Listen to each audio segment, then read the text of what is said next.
¿Cómo?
Buenas tardes, estimados estudiantes. ¿Me confirman el audio, por favor?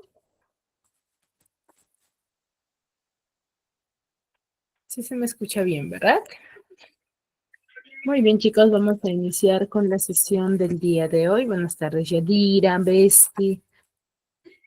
Basti, Manuel, Jaima, Doris, Evelyn. Buenas tardes con todos. Vamos a iniciar con la sesión del día de hoy. Recuerden, sí, las normas básicas del área para que podamos trabajar en orden y coordinadamente. Asimismo, recuerden que es muy importante la participación de cada uno de ustedes, sí, a cada una de las sesiones, ya que cuentan con una nota adicional que va a reforzar o mejorar el promedio final que cada uno de ustedes va a tener en su registro. Ya es muy importante terminar, ¿sí?, con buenas calificaciones, aparte que nos ayudan a nosotros, ¿no? Y muy parte de ello es que aprendemos un poco más referente a el área, ¿no? Eso es muy importante.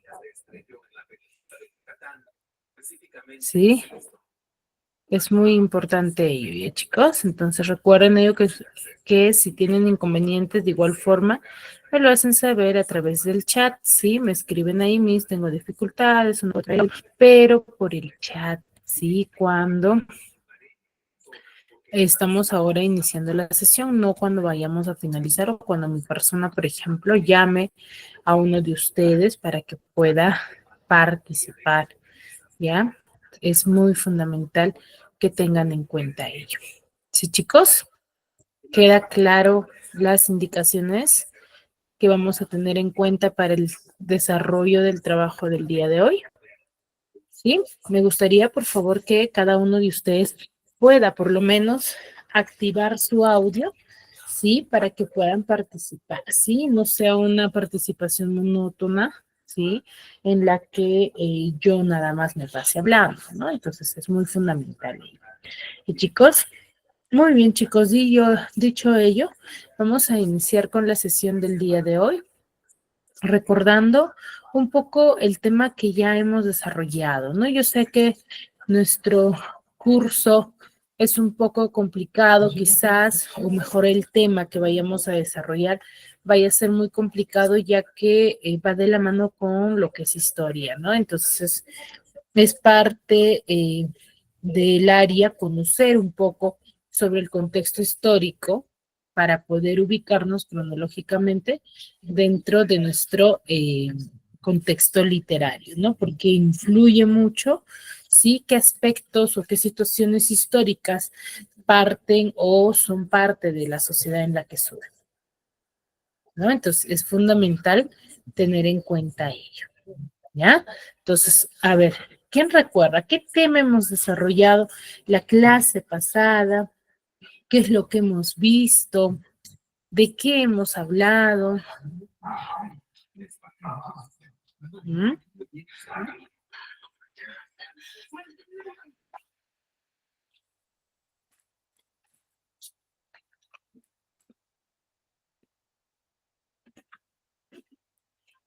En este lugar también se encuentra el árbol del chile, al cual se realizamos. Este árbol es importante en su producción.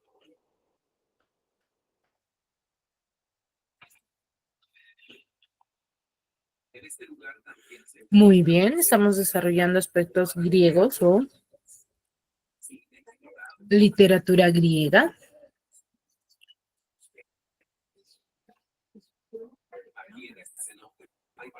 Mm. Muy bien, ¿qué aspectos literarios los diferencian de la literatura griega? A ver.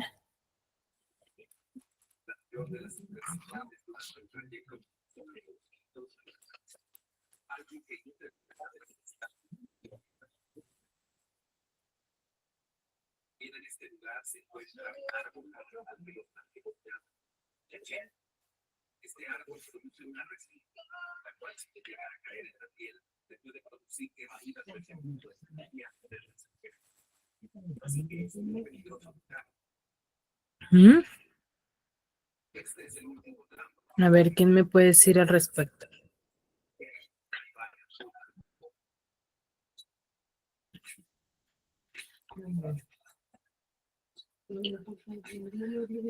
¿Cómo yo identifico que un texto forme parte de la literatura griega?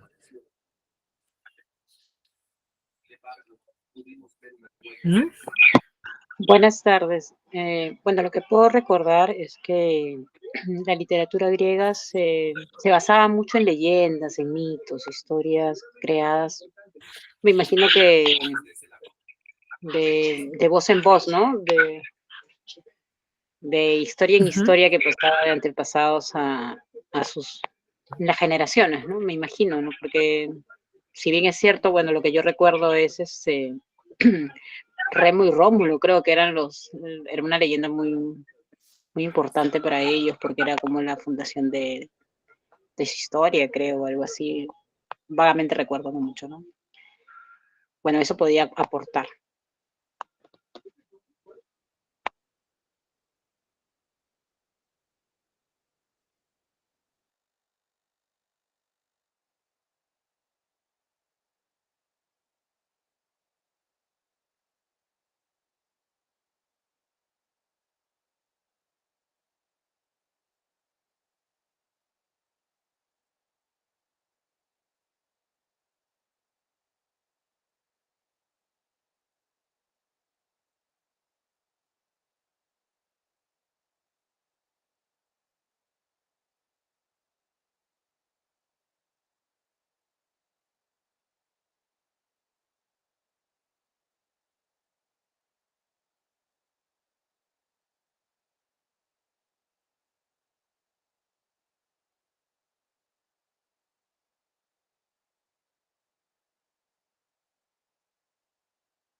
Chicos, ¿me escuchan?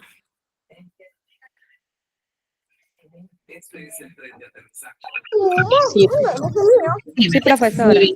Estaba participando una de sus compañeras y se salió de la reunión Hubo un inconveniente, me parece, por ahí, por eso es que se desconectó mi conexión. A ver, ¿quién estuvo participando? Me quedé en el que mencionaba que se trataba sobre leyendas.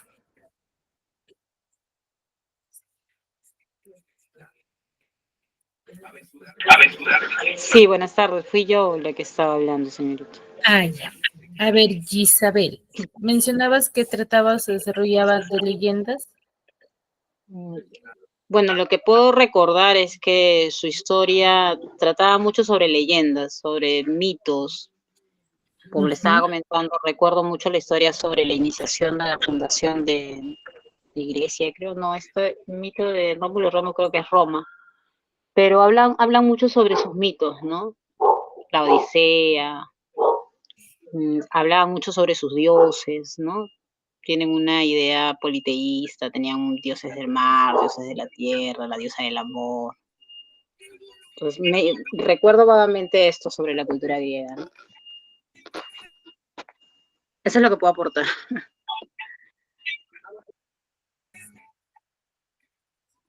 Ujú. muy bien, Gisabel, está muy bien lo que manifiestas, claro. La literatura griega tiene mucho historia, ¿sí? Dentro de su época, las manifestaciones literarias van a ser, sí, temática de guerras, ¿no? De enfrentamientos que se va a desarrollar durante esta generación debido al suceso que se vaya a desarrollar en esa sociedad, ¿no? Y en esta sociedad, en un inicio, todo era enfrentamientos y guerras, ¿no? Con el fin de obtener riquezas, de que los lugares obtengan mayor cantidad de terrenos, propiedades, ya que de acuerdo a ellos se medía lo que era el estatus social de las personas, ¿no? De esta, de esta generación o de esta época, ¿no? En ellos se enfocaba, ¿sí?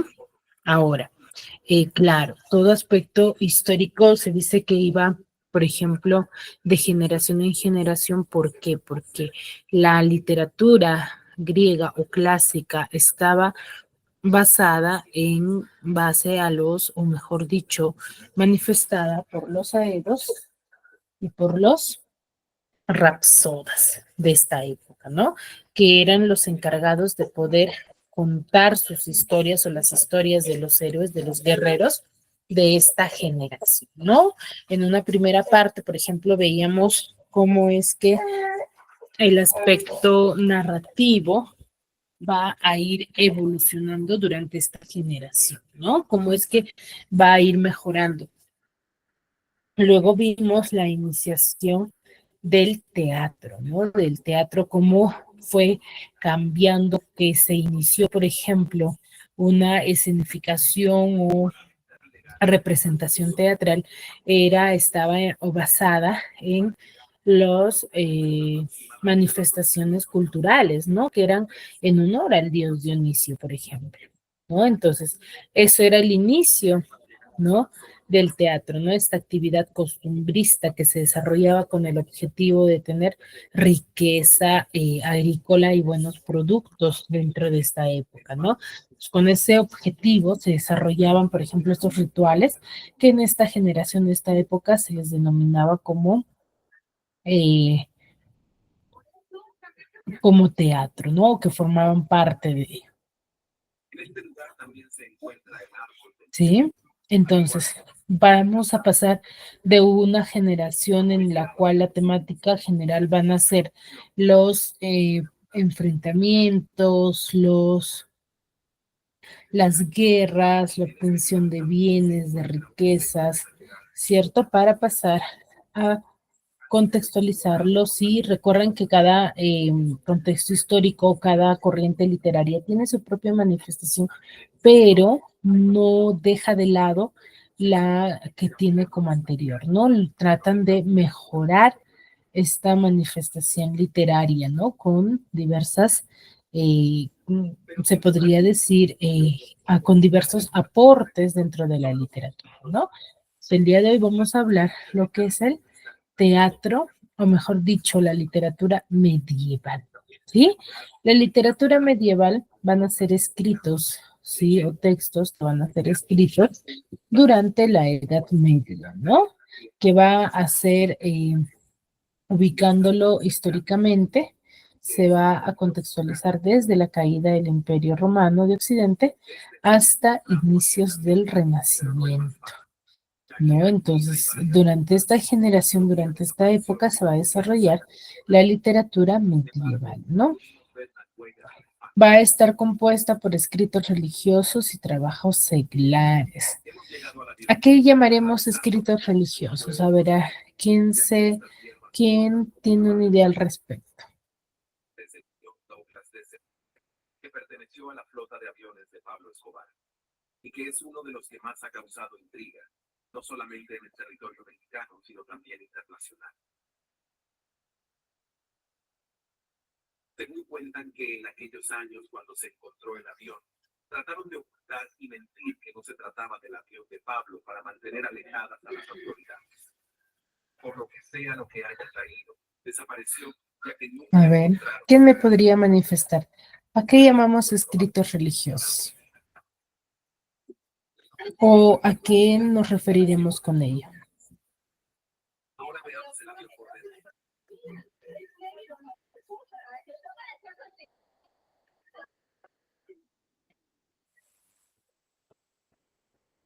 Podemos ver que tiene A ver, ¿quién me podría manifestar? Aquí vemos que se encuentra completamente vacío. También tiene muchos agujeros en el casco. Lo atravesaron todo y esta pudo ser la causa por la que lo dejé caer.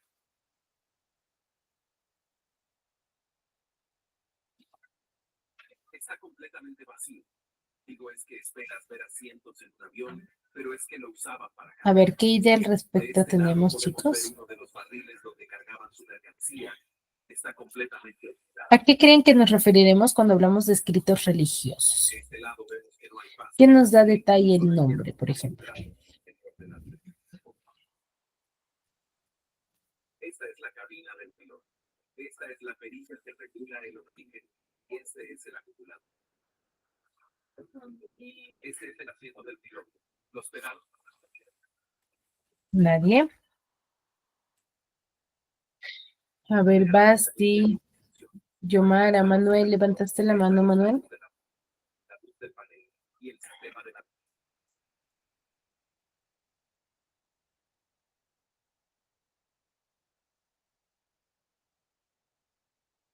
Este es el tren de aterrizaje o algo así. Digo, realmente tuvieron suerte si es que sobrevivieron, además del estrés de atravesar y salir con vida de estos manglares.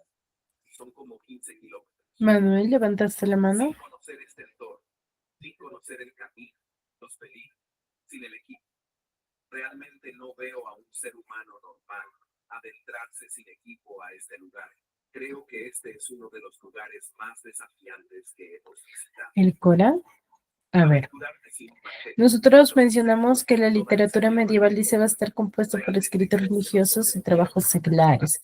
Nosotros nos vamos a basar o mencionamos que está en base a los escritos religiosos, a escritos basados en divinidades de esta generación, ¿no? No, en los creyentes, mejor dicho. Y trabajos seglares van a estar en base a los trabajos de aquellas personas no creyentes, ¿no? Que no pertenecían quizás a una religión o que no consideraban necesario o importante, sí, dentro de esta época. ¿No? Entonces van a haber dos tipos de escritos de personas creyentes, de personas que forman parte de una generación, se podría decir divina, y personas que van a ser laicas, ¿no? Laicas en base a la fe. ¿No? Ahora, el sentimiento religioso de la literatura medieval, ¿no? O que es de esta generación va a estar muy arraigado a la guerra, porque recuerden que dentro de la literatura clásica veníamos ya desarrollando la temática general que eran los enfrentamientos y las guerras, ¿no? Conquistas divinas de la sociedad.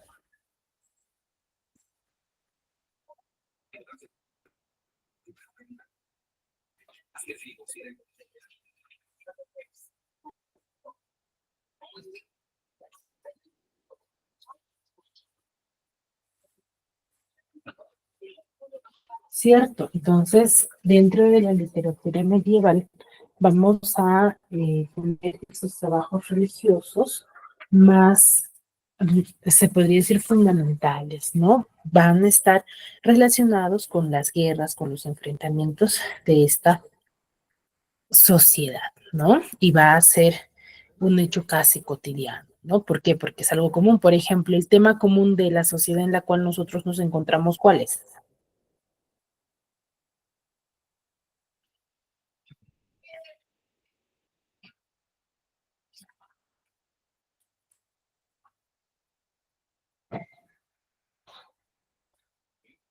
A ver, ¿quién me manifiesta? ¿Cuál es la temática general?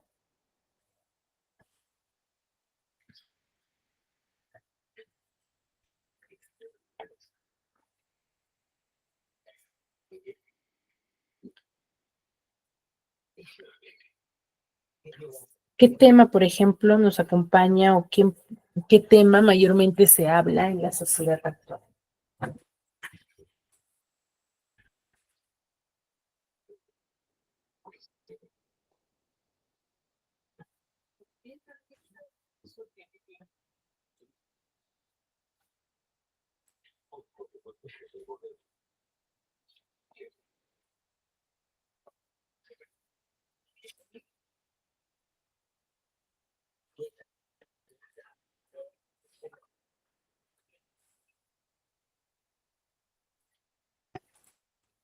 Por ejemplo, ¿la corrupción será un tema en nuestra sociedad o no?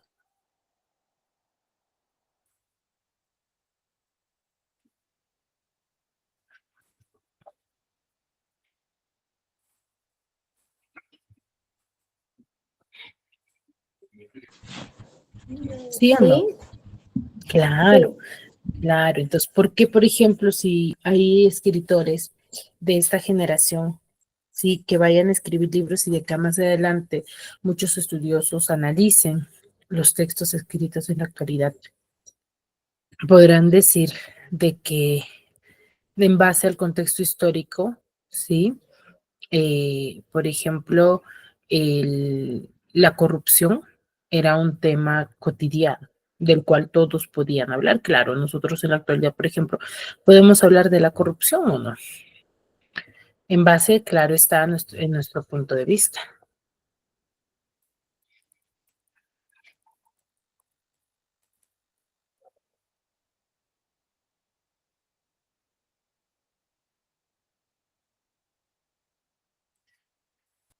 ¿Cierto? Entonces, en esa generación, por ejemplo, un tema general, ¿sí? En base al contexto, se podría decir, nacional de esta generación, las guerras, los enfrentamientos que se desarrollaban en esta época era común, era cotidiano, ¿no? Entonces a eso se refiere. Entonces, recordemos, contexto histórico va a ser basado en, primero, que se desarrolla durante el Imperio Romano, ¿sí? Hasta inicios del Renacimiento, donde cambia ya la perspectiva. Tiene trabajos religiosos y trabajos laicos, trabajos seculares, ¿sí? Que se basa en personas creyentes y personas no creyentes, ¿sí? En eso se va a basar. Ahora, en la Edad Media, como todo corriente literaria, por ejemplo, la literatura clásica estaba repartida en tres etapas, ¿no? En etapa del jónico, arcaico y de apogeo y de decadencia, ¿no? Entonces son tres etapas dentro de esta generación. Ahora, vamos a hablar de una edad de alta edad media, baja edad media y plena edad media, ¿no? En la baja edad media, por ejemplo, o empezamos con la alta edad media, donde la mayoría de las obras van a estar escritas en latín, ¿sí? Donde se va a dar a conocer o se va a manifestar esta forma de literatura, ¿no?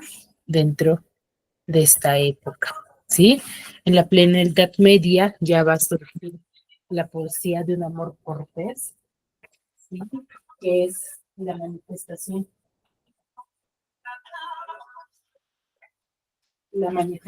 lírica que se va a manifestar mayormente, ¿no? Dentro de esta época.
¿sí? Entonces son 3 etapas en la cual van a tener esta generación de esta sociedad, ¿no?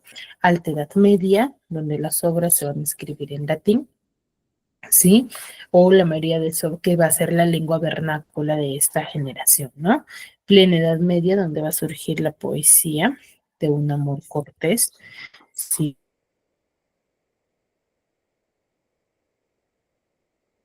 De un amor que con respeto podría decir basado mucho en creencias, ¿no? Y la Baja Edad Media donde ya se deja de lado esta forma de literatura, ¿no? Entonces a ello nos vamos a referir cada uno de nosotros. ¿Sí, chicos? Muy bien, entonces recuerden, toda corriente literaria tiene etapas, ¿no? Etapas en la cual va a ir surgiendo una forma de literatura donde van a ir mejorando y perfeccionando, sí, la manifestación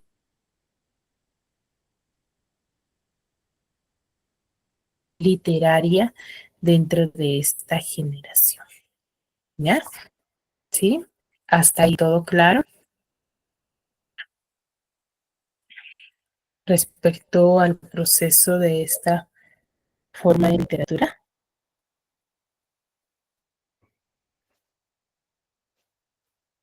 Chicos, ¿todo claro hasta ahora?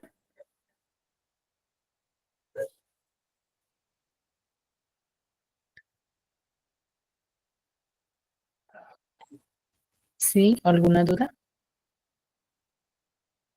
Ninguna, ¿verdad? Entonces, cada generación tiene etapas, tiene procesos en las cuales va a ir perfeccionándose.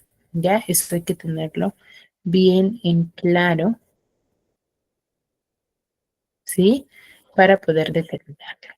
A ver, seguimos. Ahora, ¿qué características o cómo yo identifico, por ejemplo, un texto literario que forme parte de esta generación? Primero, que va a seguir predominando una de las características de la literatura, va a ser que va a tener carácter anónimo. Recuerden que ya esta característica, por ejemplo, viene desde eh, por ejemplo, viene ya desde la literatura clásica, ¿no? Desde el inicio de la literatura clásica. El carácter anónimo va a predominar dentro de esta generación, ¿no? ¿Por qué decimos que es carácter anónimo? Porque va a estar sujeto a manifestaciones literarias, ¿sí? Que son que van a encargarse de difundir, van a ser los aedos y los rapsodas. Ya son los aedos y los rapsodas quienes van a dar a conocer, ¿sí? Su manifestación literaria o los textos literarios de esta época. Por eso es que lo que va a predominar van a ser manifestaciones orales, ¿no? U obras orales dentro de esta generación.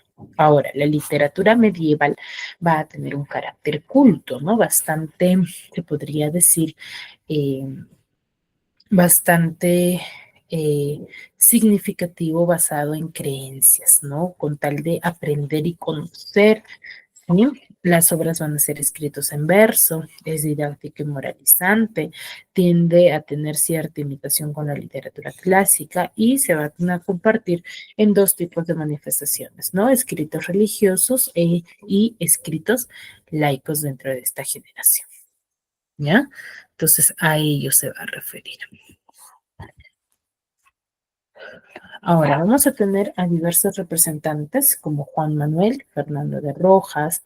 En Francia, por ejemplo, tenemos a la canción de Rolando, que es anónimo. En Alemania tenemos la canción de los Nibelungos, que también es anónimo.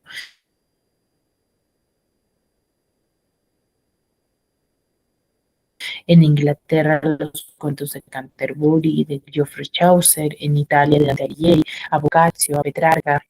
En España, por ejemplo, el cantar del Mío Cid, ¿sí? Con la Celestina de Fernando de Rojas. Entonces, recuerden, este no es, por ejemplo, cuando nosotros hablamos de la literatura medieval, no nos basamos en un solo lugar o en un solo aspecto, sino también que esta manifestación literaria surge en diversos países y lugares, ¿no? Claro está que cada uno de ellos puede ir marcando, sí, su diferencia de acuerdo a su manifestación, ¿no? ¿Qué quiere decir, por ejemplo, que haya obras bastante significativas que marquen, ¿sí? Un hito importante dentro de esta sociedad, ¿no? Entonces, ¿dónde se va a manifestar mayormente, ¿no? A ello se refiere, ¿sí? ¿Me dejo entender?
¿Sí? Muy bien. Entonces, la literatura medieval va a tener mucha significación durante esta generación, ¿no? Va a tener algunas características de la literatura clásica, ¿sí? Pero que va a ir evolucionando y cambiando durante generación en generación, ¿no? Va a tratar de perfeccionar. Y vuelvo a recalcar, ¿no? Ustedes dirán, pero será diferente la literatura de Alemania. No, es la misma. La diferencia va a ser, sí, la forma de manifestación literaria, ¿no? Donde va a tener mayor arraigo, donde se va a hablar más sobre esta forma de literatura, ¿sí? A ver, vamos a ver un pequeño video respecto a esta teoría para que se pueda analizar y contextualizar mejor, ¿ya? ¿Qué tal, profesor? ¿Estás listo para descubrir el maravilloso mundo de la literatura en solo 5 minutos? Pues vamos. Si te gusta este video, dale manito arriba y compártelo.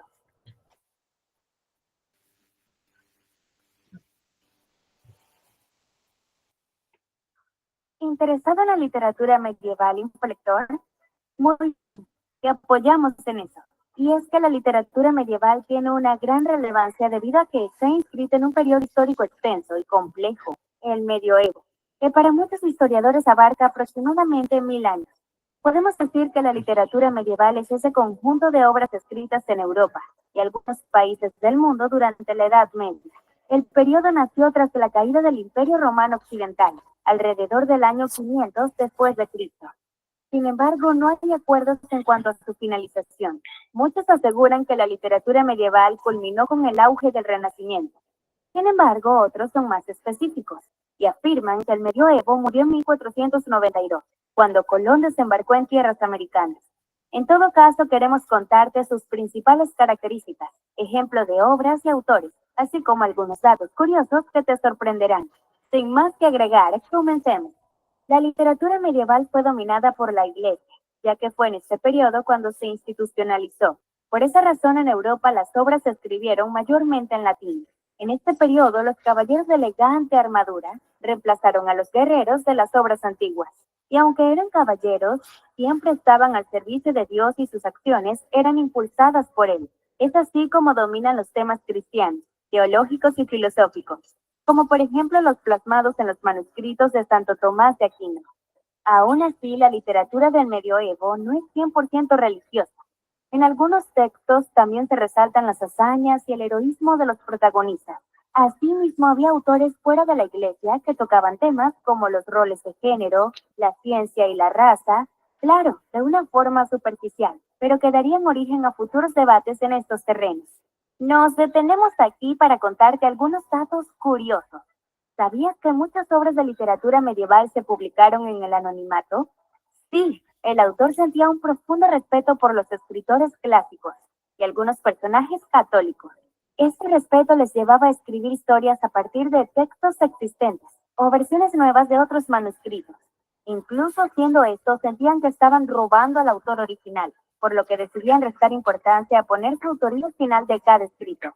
Algunos ejemplos de obras anónimas son el Cantar del Miocid y el Cantar de Roldán. Otro hecho curioso es que a pesar de que las mujeres estaban en un segundo plano en la vida pública, hubo escritoras destacadas en este periodo.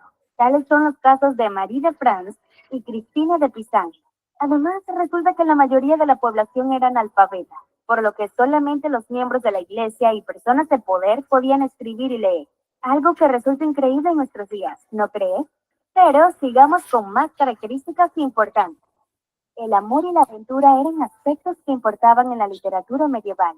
Aparecieron los poemas y narraciones de amor cortés, una expresión popular y refinada de amor entre dos personas que no necesariamente estaban unidas en matrimonio. Las epopeyas absorbieron esto y muestran historias de amor como la de Ginebra y Lancelot. En cuanto a recursos literarios que resaltan, se encuentra el humor. La canción y el poema cómico eran populares por su forma de criticar la sociedad de entonces a partir de la sátira. Los cuentos de Canterbury, de Geoffrey Chaucer, representan magistralmente la rica tradición del humor literario europeo. Hemos llegado al final, pero no sin antes hacernos esta pregunta. ¿Por qué leer literatura de la Edad Media? La literatura medieval nos muestra el mundo desde otra lengua, otro estilo, otras ideas y otros temas. Nos permite comprender periodos con poco registro histórico, como en las sagas nórdicas. Interesante en mexicanas. En todo caso, queremos contarte sus principales características, ejemplo de obras y autores, así como algunos datos curiosos que te sorprenderán. Sin más que agregar, comencemos. La literatura medieval fue dominada por la Iglesia, ya que fue en este periodo cuando se institucionalizó. Por esa razón, en Europa las obras se escribieron mayormente en latín. En este periodo, los caballeros de elegante armadura reemplazaron a los guerreros de las obras antiguas. Y aunque eran caballeros, siempre estaban al servicio de Dios y sus acciones eran impulsadas por él. Es así como dominan los temas cristianos, teológicos y filosóficos, como por ejemplo los plasmados en los manuscritos de Santo Tomás de Aquino. Aún así, la literatura del medioevo no es 100% religiosa. En algunos textos también se resaltan las hazañas y el heroísmo de los protagonistas. Asimismo, había autores fuera de la iglesia que tocaban temas como los roles de género, la ciencia y la raza, claro, de una forma superficial, pero que darían origen a futuros debates en estos terrenos. Nos detenemos aquí para contarte algunos datos curiosos. ¿Sabías que muchas obras de literatura medieval se publicaron en el anonimato? Sí, el autor sentía un profundo respeto por los escritores clásicos y algunos personajes católicos. Este respeto les llevaba a escribir historias a partir de textos existentes o versiones nuevas de otros manuscritos. Incluso siendo esto, sentían que estaban robando al autor original, por lo que decidían restar importancia a poner su autoría al final de cada escrito. Algunos ejemplos de obras anónimas son el Cantar del Miocid y el Cantar de Roldán. Otro hecho curioso es que a pesar de que las mujeres estaban en un segundo plano en la vida pública, hubo escritoras destacadas en este periodo. Tales son los casos de Marie de France y Cristina de Pizan. Además, resulta que la mayoría de la población era analfabeta, por lo que solamente los miembros de la iglesia y personas de poder podían escribir y leer. Algo que resulta increíble en nuestros días, ¿no crees? Pero sigamos con más características importantes. El amor y la aventura eran aspectos que importaban en la literatura medieval. Aparecieron los poemas y narraciones de amor cortés, una expresión popular y refinada de amor entre dos personas que no necesariamente estaban unidas en matrimonio. Las epopeyas absorbieron esto y muestran historias de amor como la de Ginebra y Lancelot. En cuanto a recursos literarios que resaltan, se encuentra el humor. La canción y el poema cómico eran populares por su forma de criticar la sociedad de entonces a partir de la sátira. Los cuentos de Canterbury, de Geoffrey Chaucer, representan magistralmente la rica tradición del humor literario europeo. Hemos llegado al final, pero no sin antes hacernos esta pregunta. ¿Por qué leer literatura de la Edad Media? La literatura medieval nos muestra el mundo desde otra lengua, otro estilo, otras ideas y otros temas. nos permite comprender periodos con poco registro histórico, como en las sagas nórdicas. Interesante, ¿no? Entonces, manos a la obra. Si te gustó esta información, escríbelo en comentarios. Y ya sabes, lo bueno se comparte. Así que invita a tus amigos a descubrir tu lector. Muy bien. Entonces, quedó mucho más claro respecto a la literatura universal que nosotros estamos desarrollando, ¿no? De alguna u otra manera nos ubicamos, sí, en el aspecto histórico para poder determinar la temática general de esta forma de literatura. ¿Sí? ¿Queda claro, chicos?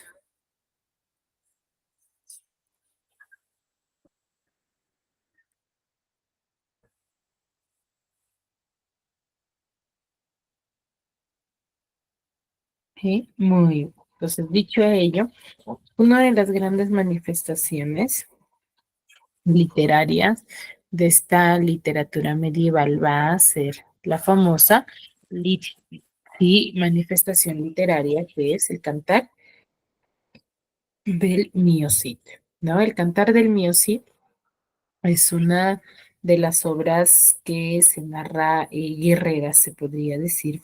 ¿Por qué? Porque trata sobre la defensa del honor del gran Cid, ¿no? Para la gente de esta época, de esta generación, ya desde la literatura clásica, el tener en claro, por ejemplo, quién era la persona que defendía o quién era esta persona quien daba a conocer su temática general o ganarse el respeto de la sociedad era muy significativa, ¿no?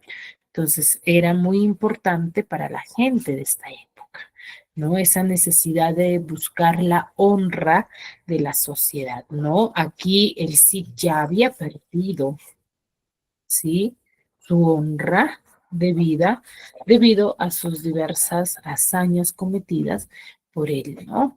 Por él mismo y fue castigado de esta forma. Aquí se inicia, por ejemplo, con el destierro del Cid, quien es el primer motivo de deshonra de él, ¿no? Tras haberlo acusado de robo, ¿no? Aquí él supone, o al ser eh, culpado, sí, se da a entender de que va a ser desposeído de sus heredades, o sea, ¿qué quiere decir? De sus bienes, ¿no? Tras, sí, posesiones que él va a tener en Vivar, ¿no? Y va a ser privado de la patria potestad de su familia o de la cual él tenía, ¿no? Entonces, él, en base a guerras, obtiene nuevamente, sí, su honra, ¿no? Debido a diversas conquistas de Valencia, ¿no? Gracias a la prudencia, a su astucia, él va a conseguir el perdón de la realeza, ¿no? Y va a tener nuevas heredades. Aquí el señorío sobre Valencia para que para ratificar, sí, su nuevo estatus social que él poseía, ¿no? Entonces ahí se le considera como el señor de vasallos, ¿no? Y se van a conciertar acá, por ejemplo, las bodas de sus hijas, ¿no? Con linajes de mayor prestigio, o eso es lo que se consideraba, ¿no? Como son los infantes de Carrión, ¿no? Ellos consideran que los infantes de Carrión eran jóvenes o chicos que de alto prestigio que iban a dar una forma de trato o iban a elevar su estatus social, pero fue todo lo contrario, ¿no? Va a ser imprevisible y va a transformar, sí, esta boda en una nueva caída de la honra del Cid, ¿no? Debido a que los infantes de Carrillo, sí, ultrajan y abusan de sus hijas, ¿no? Que van a ser vejadas, malheridas y van a ser abandonadas en un robledar de corpes, ¿no? Desnudas, hecho el cual es la forma en la cual el Cid se deshonra nuevamente, ¿no? Entonces aquí, según el derecho medieval, era el repudio, ¿sí? De facto de estas por parte de los de Carrión, ¿no? Ellos sentían repudio por las hijas del Cid, ¿no? Por ello es que Cid alega la nulidad de los matrimonios de sus hijas, ¿no? Y en juicio por el rey, que va a estar dirigido por el rey, sí, en el que los infantes de Carrión van a quedar infamados públicamente, ¿no? Y apartados de los privilegios que ya antes ellos de, intentaban, ¿no? Poseían, ¿sí? Como miembros del séquito real, ¿no? Por el contrario, las hijas del Cid van a concertar matrimonios con reyes de España, llegando al máximo ascenso social, ¿no? Cuando todo va a ir cambiando en favor del Cid campeador, ¿no? Entonces, esa es una forma de literatura, ¿sí? A ver, vamos a ver. Hoy en Draw My Life, el Cid. Cierra los ojos. Deja que tu imaginación viaje a la España medieval, al siglo XII. El sol de la primavera ilumina la plaza, y los mercaderes y sus compradores, extranjeros y peregrinos, niños y niñas, la llenan de vida. De pronto, en el centro de la plaza, un juglar alza la voz y comienza a cantar las aventuras y desventuras de un héroe. Rodrigo Díaz de Vivar. Al acabar, los que han escuchado este relato van a su casa y lo cuentan a sus padres, hermanos o hijos. Poco a poco la historia de este hombre se vuelve legendaria y se va transmitiendo de generación en generación, hasta que llega un momento, alrededor del año 1207, que un copista llamado Perabat pasa al papel las hazañas del Cid para que lleguen a nuestros días. De hecho, su manuscrito es el primero que se conserva. Además, está en perfecto estado, tan solo le falta la primera hoja del principio y dos del interior. Y hoy, como juglar,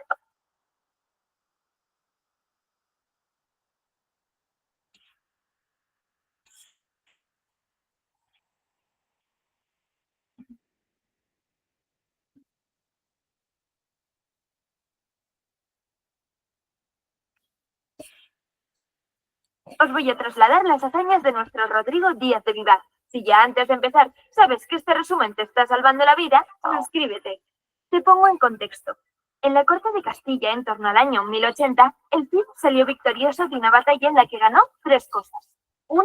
El favor del rey Alfonso VI. 2. Su fama y el nombre de campeador. 3. La envidia y el odio de los cortesanos. ¿Y puede haber algo peor que el corazón de un noble corroído por la envidia? No respondas. El caso es que un grupito de cortesanos liderado por un tal García Ordóñez hablaron mal al rey del Cid. Aunque fuera mentira, Alfonso VI les creyó, y muy enfadado por la supuesta traición de su caballero, le invitó a abandonar el reino antes de 9 días. Al Cid, que además de fiel era obediente, no le quedó otra que abandonar Vivar hacia Burgos. Pero no se fue solo. Sus amigos como Álvar Fáñez de Minaya y seguidores no dudaron en acompañarle en sus próximas batallas. Al ver Vivar a lo lejos, sus ojos se llenaron de lágrimas y pensó en sus enemigos. ¿Alguien con sed de venganza? El Cid y su ejército llegaron a Burgos, pero nadie les quería hospedar. Finalmente acamparon en un lugar cercano a la villa. Martínez Antolínez se saltó las normas del rey y les proporcionó víveres. También ayudó al Cid a urdir un plan para conseguir algo de dinero. Construyeron 2 arcas y las llenaron de arena. Después pidieron a los judíos Raquel y Vivas que se las guardaran durante un año. Ellos pensaban que rebosaban oro y que a cambio le prestaran dinero. Así, con 600 marcos, el Cid abandonó Burgos. Antes de que acabara el plazo de los 9 días, el Cid fue a despedirse de su esposa Jimena y sus 2 hijas, Sol y Elvira, que se encontraban en el monasterio de Cardeña. El Cid lloró al despedirse, pero les prometió regresar y pasarlas honradamente. Finalmente, un día antes de que su plazo acabara, el Cid emprendió la marcha, junto con un centenar de castellanos. Contó hasta 300 lanzas. Acampaban durante el día y cabalgaban por la noche para no ser vistos. En pocos días ocuparon Ita, Guadalajara y Alcalá. Realizaron una emboscada en Castejón, pero para no empeorar su relación con el rey, decidió no derribar su castillo y devolver la ciudad a los moros. Marchó hacia Zaragoza, dependiente del rey moro de Valencia, y sembró el pánico en Alcocer. El rey también de Valencia mandó refuerzos, pero no les sirvió de mucho, ya que fueron cercados y estuvieron sin agua durante 3 días. Finalmente, tras una batalla, los del Cid salieron victoriosos. El botín fue inmenso, por lo que el Cid, con su parte, le hizo un regalo al rey Alfonso. ¡Ay, pico y pala! Otra parte del botín la destinó a la Virgen de Burgos y a su mujer e hijas. Después, el Cid se asentó cerquita de sus territorios conquistados y a sus ciudadanos les obligó a pagar tributo. El Cid continuó con su conquista y pidiendo tributos en las ciudades por las que pasaba. Al conde de Barcelona no le sentó muy bien que este guerrero se aprovechara de sus tierras, por lo que decidió enfrentarlo. El Cid, cansado de tanta batallita, le mandó una carta para intentar apaciguarlo, pero no hubo suerte. peor para el conde, ya que tras su evidente derrota acabó siendo prisionero. Además, aquí el Cid se hizo con su espada colada. Ya sabes que todo héroe necesita de una gran espada. Las conquistas del Cid no pararon. Burriana y Murviedro cayeron. Los campos se llenaron de flechas, espadas, cuerpos y sangre, mientras en Valencia temblaban viéndolo llegar. La fama del Cid campeador arrasaba Cullera, Játiva, Denia y Benicadel. Tras 10 meses de asedio a la ciudad de Valencia, los moros se rindieron abriendo las puertas al Cid, quien subió a lo alto del alcázar y ondeó su enseña. En poco más de 3 años había conquistado toda la región de Valencia. Tras alguna que otra batalla más, el Cid contaba con 3.600 siervos. Y con esta posición clara de ventaja, pidió al rey Alfonso sacar a su esposa e hijas de Castilla, por supuesto a cambio de riquezas. El rey, gratamente sorprendido por las hazañas del Cid, concedió su petición. ¿Qué pasa? Que los envidiosos seguían vivos. A García Ordóñez, el del principio, no le gustó ver que el Cid estaba recuperando el favor del rey. A su vez, en la corte del rey estaban los infantes de Carrión, quienes deseaban casarse con las hijas del Cid. No eran tontos ni nada. Doña Jimena, Sol y Elvira llegaron a Valencia, donde la recibió el Cid a lomos de Babieca. Espada y caballo, ¿qué más necesita nuestro héroe? De hecho, otra espada, la tizona, que ganó en una batalla posterior. Pero la alegría del reencuentro duró poco, ya que el rey de Marruecos había enviado soldados para sacarlos de Valencia.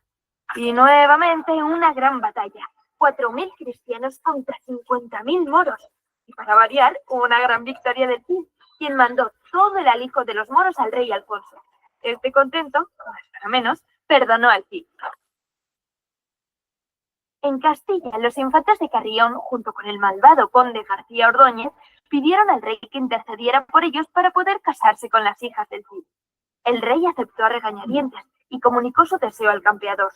Este accedió a cumplir la voluntad de su monarca. No quería tener más problemas.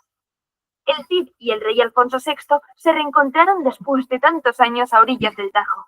Al verse, el Cid lloró emocionado, como si se reencontrara con un viejo amor. El rey le perdonó. Después, los infantes de Carrión pidieron oficialmente la mano de las hijas. Las bodas se celebraron en Valencia y duraron 15 días. Te puedes imaginar, todo el mundo estaba muy feliz y contento. A partir de ese día, los infantes y las hijas vivieron en Valencia durante los 2 años siguientes. Durante estos 2 años, los infantes dejaron claro que no eran la clase de hombre que una querría tener. No se llevaban muy bien con las personas de la corte y eran el blanco de todas las burlas. Les aterrorizaba luchar, solo les preocupaban las riquezas que salían de las batallas.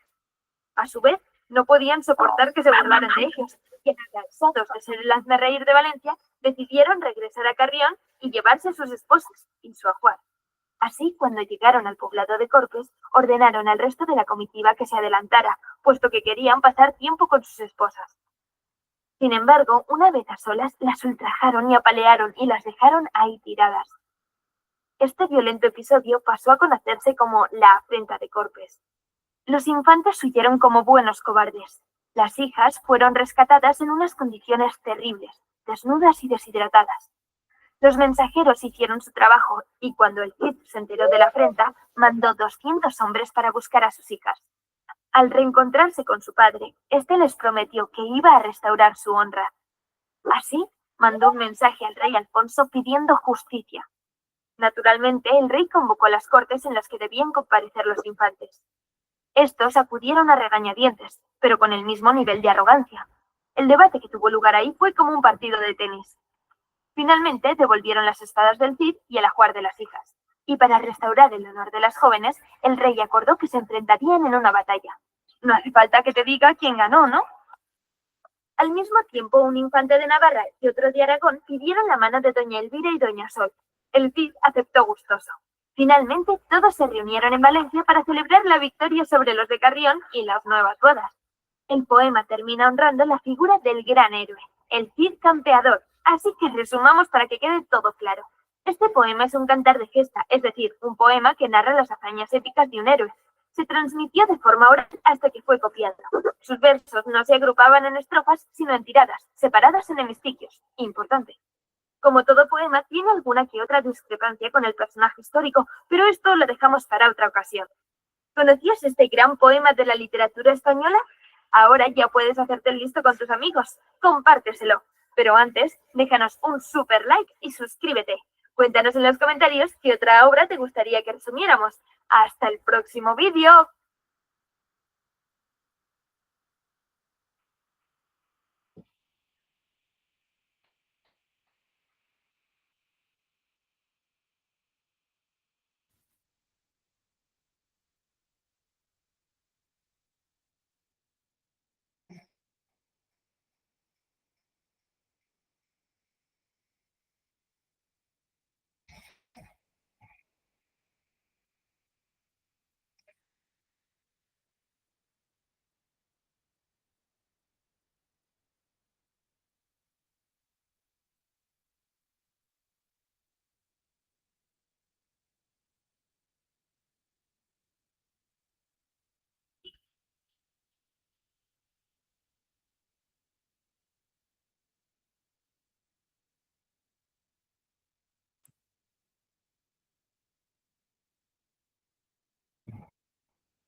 ¿Todos quedó claro?